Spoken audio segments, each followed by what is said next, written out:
Have you ever imagined spending years in absolute silence and then suddenly finding your voice in the presence of a complete stranger?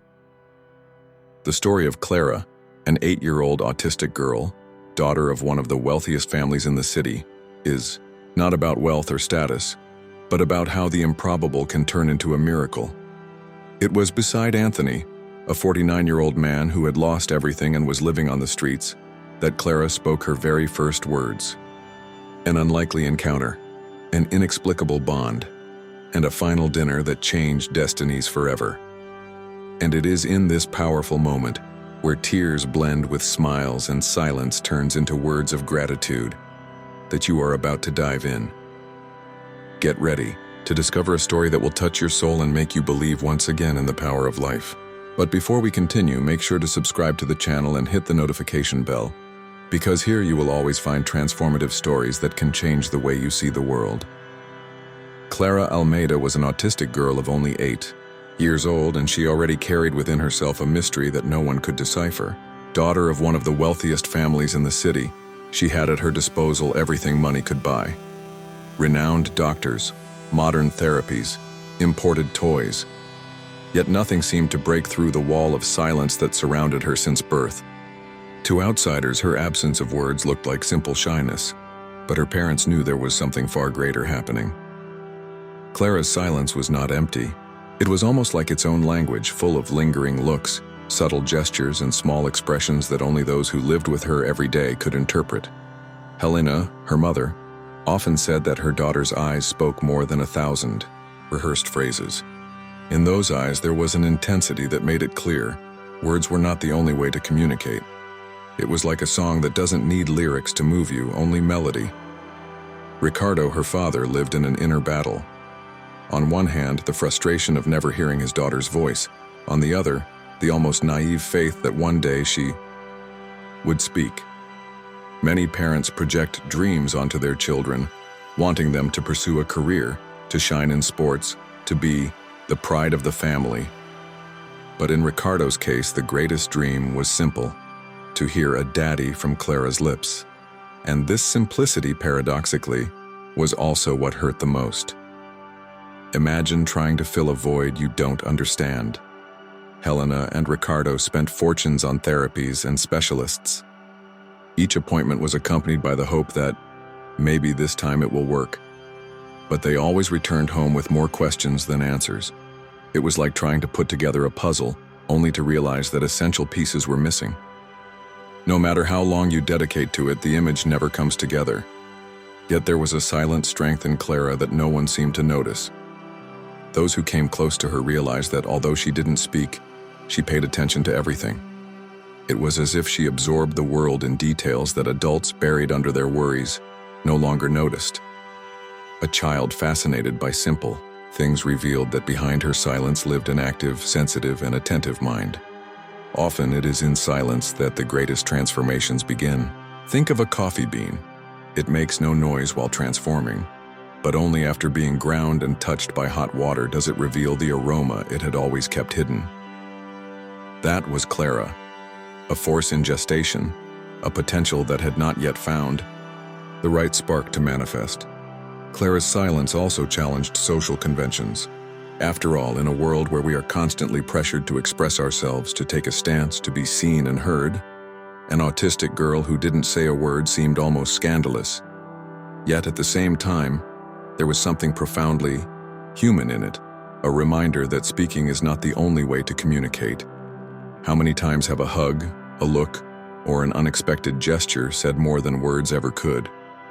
What Helena and Ricardo didn't yet know was that their daughter's silence was not an end but a prelude, like the exact moment an orchestra falls silent before the climax of the symphony. Something was coming, something that would forever change not only Clara's life, but also theirs. And, as in every great story, that turning point would not take place in expensive offices or luxurious mansions, but in an unlikely encounter, in a setting no one could have foreseen. Helena, always elegant, walked through the impeccably lit corridors of a luxury store.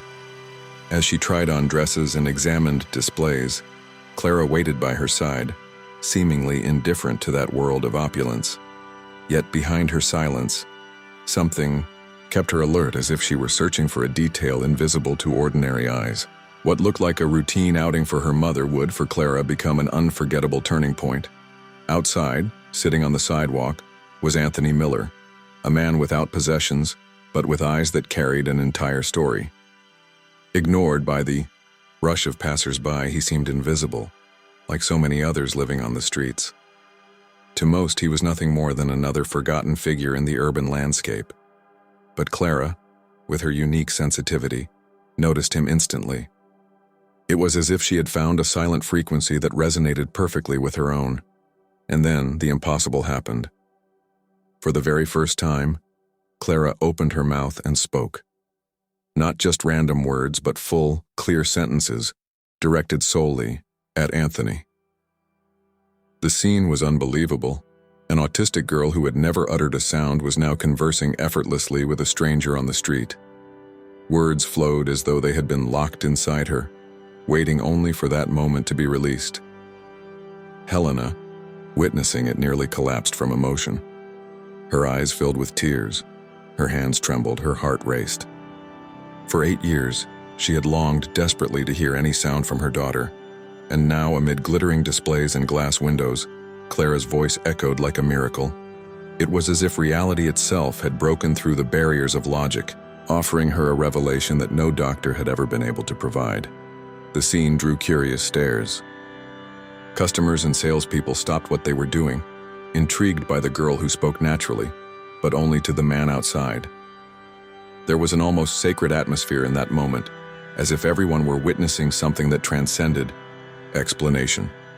The contrast between luxury and simplicity, silence and voice, wealth and poverty, created a powerful narrative before their eyes. Clara appeared confident, serene, as if she had known Anthony in some past life. He, in turn, showed patience and attentiveness, listening with genuine respect. There was no judgment, only acceptance. And perhaps it was this absence of expectation, the presence of someone who demanded nothing of her, who simply listened, that shattered Clara's silence. Helena, overwhelmed by both shock and gratitude, didn't know whether to record the moment or simply surrender to the gift she had just received. Her mind swirled with questions. Why with him? Why now? What was it about Anthony that unlocked her daughter's voice? Questions without answers, at least for now. But they ignited a new flame of hope inside her, and while Helena's heart overflowed with awe and emotion, a new reality was beginning to take shape. The bond between Clara and Anthony would not be an isolated occurrence. It was only the beginning of a connection that would forever change the fate of everyone involved. An inexplicable, inevitable link that would soon grow even stronger. In Sirari, the days that followed, Helena could not get the episode at the store out of her mind. Something inside her told her it could not be a coincidence.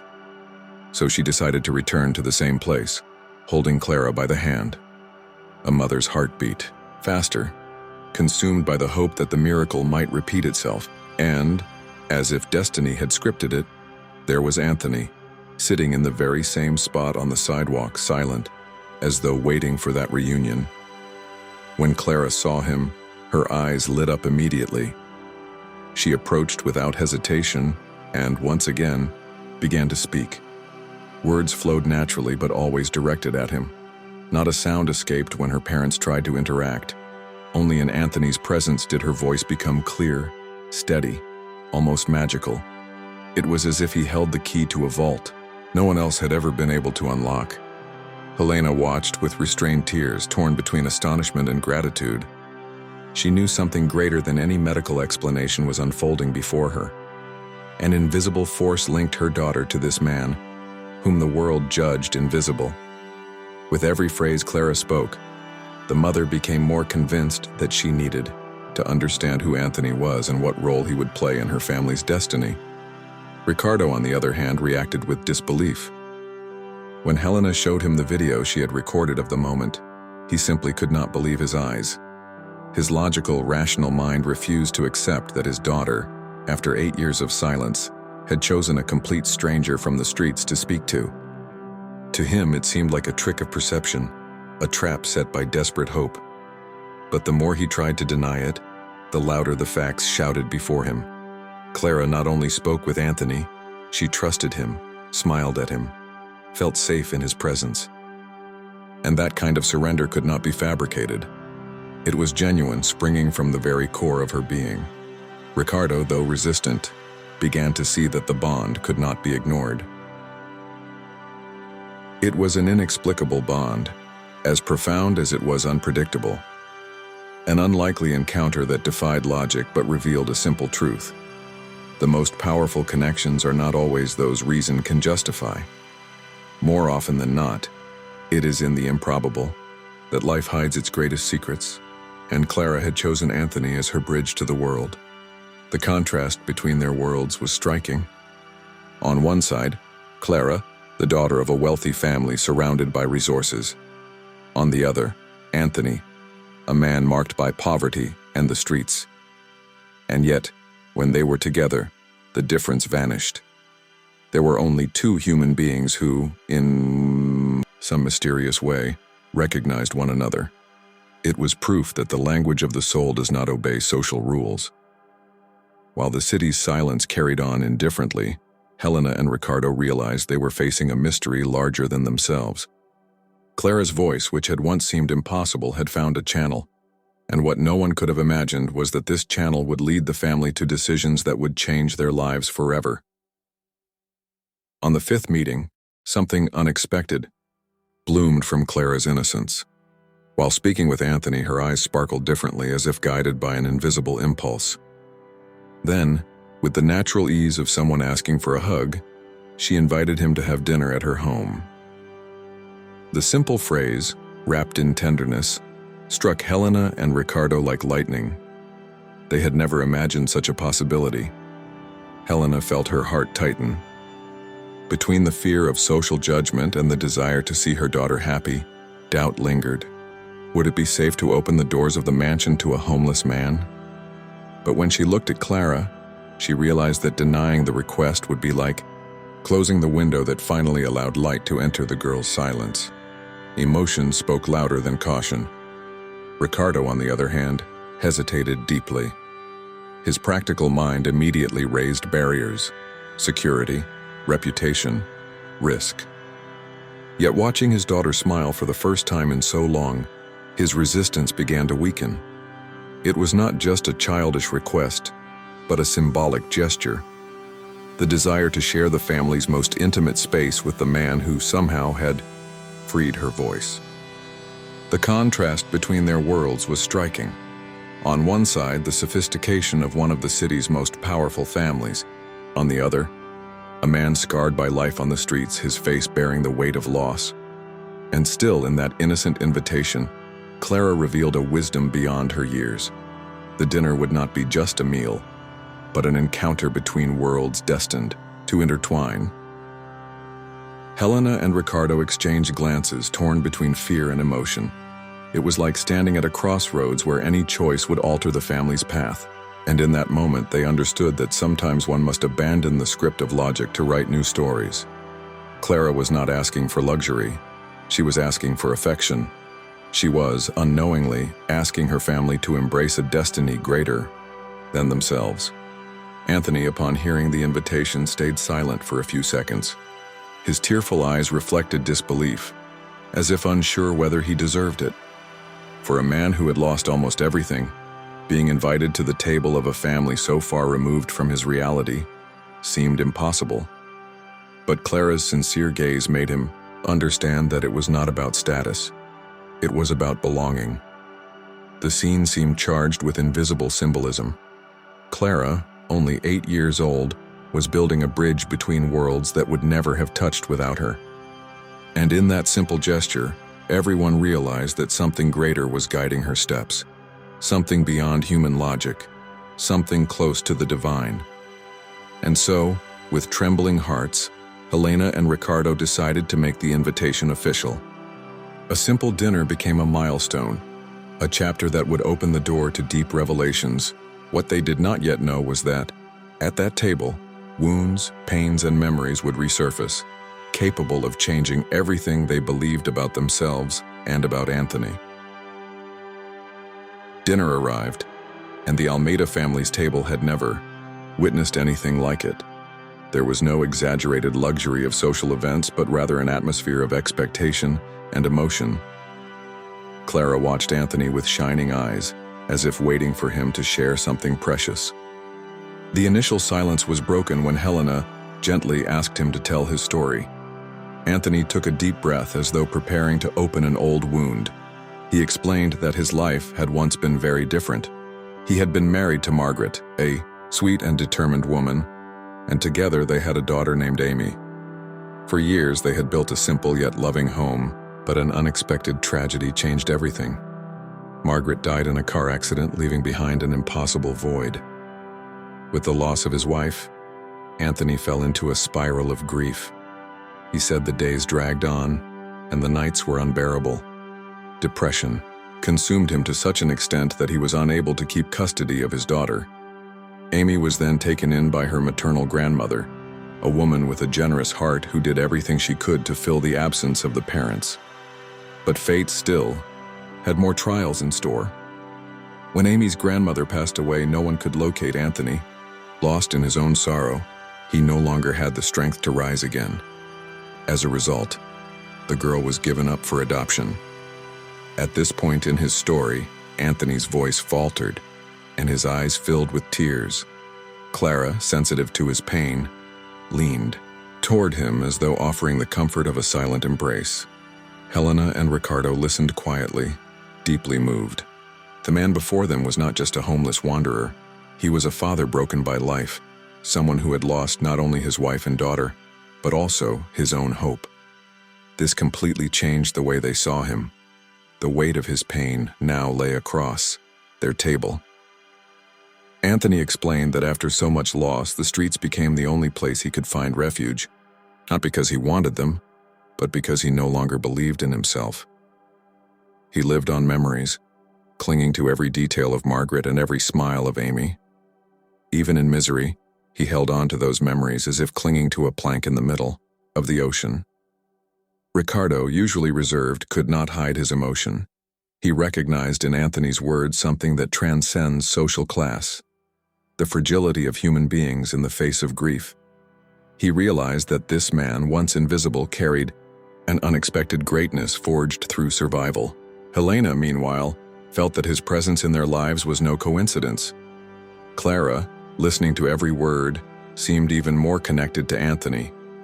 For her, who until recently had no voice, finding someone who had also been silenced by life created an invisible mirror.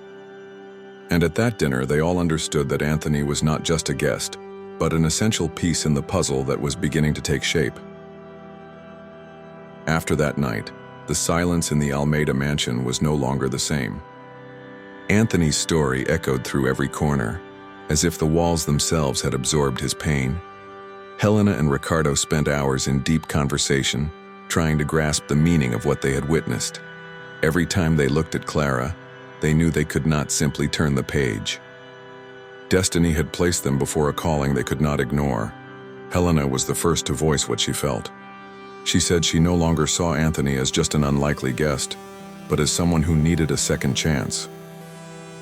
Her mother's heart recognized in his suffering a reflection of what her own life might have been if she had lost Clara. Maternal instinct would not allow her to abandon him to drift once more. Ricardo, always the more rational, took days to accept it. The weight of concern about the family's image, risks, and social judgment pressed heavily on him. Yet the persistent memory of Clara's smile beside Anthony, a scene that broke down every barrier, lingered in his mind. No matter how much he resisted, he understood that something greater was at stake. Not only Anthony's redemption, but also their daughter's liberation, so they made their decision. They would use their contacts, lawyers, and resources to help Anthony find Amy, his lost daughter. The Almeida family, accustomed to wielding power and influence, would now put everything in service of a cause that had nothing to do with business, but with lives. For the first time, they would use their privilege in favor of a human miracle. While the lawyers began the search for Amy, Clara was changing too. For the first time, she accepted her parents' presence in her therapy sessions. But with one condition: Anthony had to be there. The bond between them seemed to serve as a bridge, allowing the girl to slowly extend her voice to Helena and Ricardo as well. The therapist, surprised, noted that this was an unprecedented breakthrough. The simple fact that Clara was pronouncing some words in front of her parents, even with effort, was a direct result of the trust she placed in Anthony. He was like the thread that connected her to the world, and now, that thread was also binding the entire family together. Helena watched each session with restrained tears. They were not tears of sadness, but of hope. To witness her daughter, who had lived in silence for years, daring to form new words was a gift no amount of money could ever buy. To her, Anthony was no longer a stranger. He was an essential part of Clara's transformation. Ricardo, for his part, was surprised to hear his daughter begin to call him, still timidly, during the exercises. It was the beginning of something he had always dreamed of, but that now unfolded in the most unexpected way. Deep down, he knew that all of this was only possible because, in one improbable encounter, they had decided to open the doors of their home and their hearts to Anthony. Weeks passed until at last the lawyers brought news. Amy had been found in another city, living with an adoptive family who loved and cared for her well. Helena and Ricardo arranged everything carefully, ensuring that the reunion would happen with respect. When Anthony heard the news, he could hardly contain his tears. His whole body trembled at the thought of seeing his daughter again after so many years. On the appointed day, Anthony's heart carried as much fear as hope. He fell to his knees the moment he saw her. Amy, now 11 years old, running toward him. Her light brown hair swayed in the wind, and in her eyes shone the innocence of childhood mixed with the strength of long waiting. The man, broken by life, sobbed as he begged forgiveness again and again, his voice choked by tears. Amy, standing before him, took a deep breath and, without hesitation, embraced him. She held him tightly, as if stitching together with her arms all the years of absence. Her words were simple, yet echoed like a cry of eternity. "I waited for you, Daddy." Anthony wept like a child, while the crushing weight of guilt seemed to dissolve in that moment. Helena watched in silence, tears running down her face. She knew she was witnessing something sacred, not only the reunion of a father and daughter, but also the reconstruction of a life. Ricardo, deeply moved, held her hand tightly, as if he too were part of that miracle. The Almeida family realized they had become instruments of something far greater than themselves. Clara, meanwhile, observed every detail with her attentive eyes. She said nothing but seemed to understand that this embrace changed everything. To see her witness that moment was to reveal to her that hope is not just an idea but a living reality. In her gaze there was a mix of wonder and peace, as though she knew her own life was entwined with this reunion. The setting was simple, a park bathed in the soft light of sunset, but its simplicity only heightened the greatness of the moment. Passers-by paused discreetly, some moved without knowing exactly what they were seeing, yet recognizing the beauty before them. It was as if time itself had stopped, allowing father and daughter to reconnect in fullness. Anthony seemed to be reborn, with each passing second. His shoulders, once bent under life's weight, now lifted, strengthened by Amy's embrace. The emptiness that had haunted him for years began to be filled with the promise of their reunion. It was not the end of his sorrow, but the beginning of a new story, written out of the love that had never ceased to exist. And as night slowly fell, what everyone felt was clear. This reunion was not only the recovery of a lost relationship, but the opening of a new path full of possibilities. Anthony and Amy, united again, radiated hope, and Clara, in silence, seemed to understand she was also witnessing something that would transform her own journey. Anthony's life began to rebuild little by little, with Helena and Ricardo's help. He left the streets and moved into a small rented apartment near the Almeida family mansion.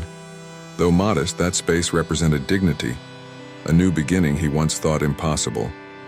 With every detail, a made bed, a set table, a door that closed, Anthony felt that life was offering him another chance. Amy began visiting him on weekends.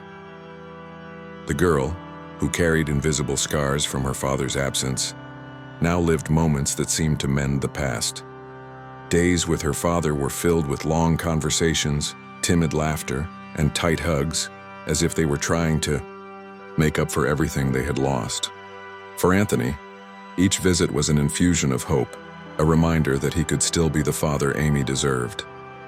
Clara also found in Amy an inseparable friend. The two played in the mansion's garden, shared childhood secrets, and understood each other on a level beyond words. Clara, who had lived so long in silence, seemed to blossom at her side.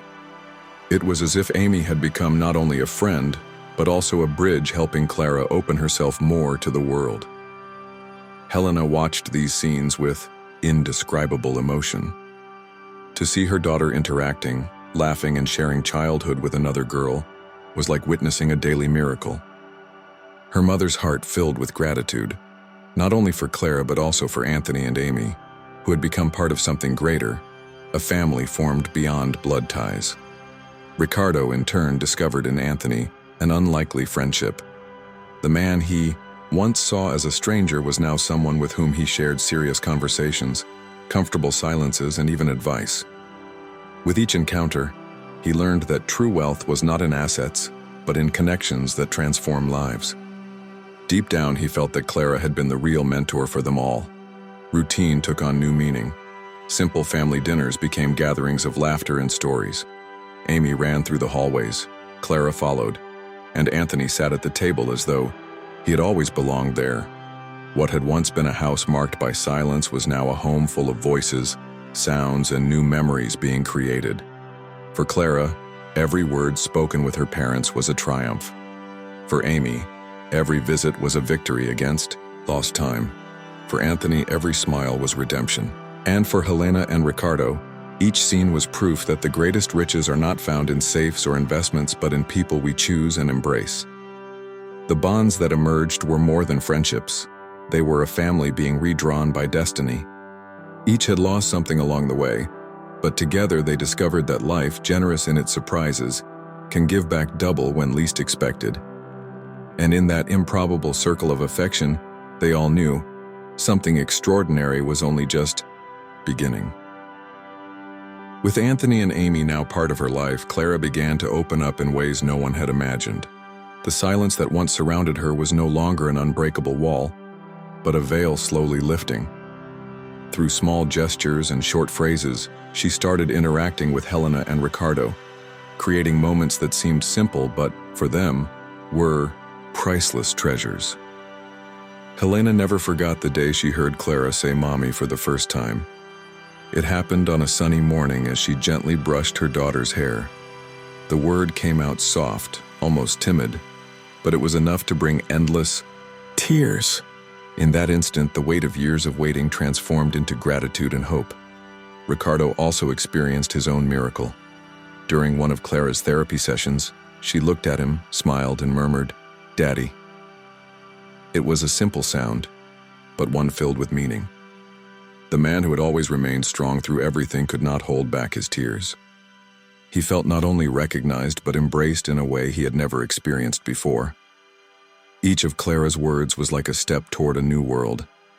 Her progress didn't come in great leaps, but in quiet, steady victories that required patience and sensitivity. Yet every small triumph was celebrated as a collective achievement, showing that love had the power to transform even the most challenging situations. Anthony watched everything closely, often in silence, but with a heart full of emotion. He knew that somehow he had become an instrument of change. The man who had once lost everything now found himself as an essential part of a child's healing and a family's renewal.